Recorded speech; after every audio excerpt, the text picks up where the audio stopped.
Ipinagpatuloy ko yung aking pagle-lettering sa gate ng Buena Vista Elementary School.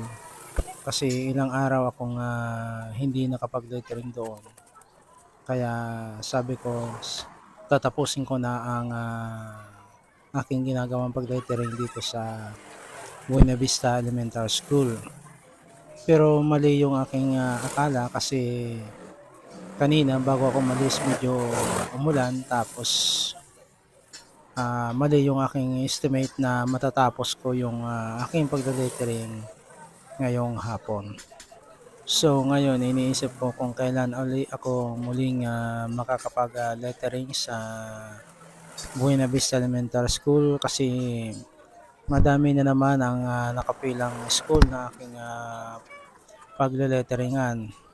Kaninang umaga ay pumunta ako sa Balogo Elementary School at nakipag-usap ako doon na hindi pa ako makapag-lettering sa kanila. Kaya ang napag-usapan namin ay sa Sabado ako magle-lettering doon sa Balogo Elementary School. At pagkagaling ko sa Balogo Elementary School, ako ay bumalik sa Sugod sa Lydia Martinez sa Memorial High School para kunin yung aking gamit doon kanina, kasi ang sabi ko nga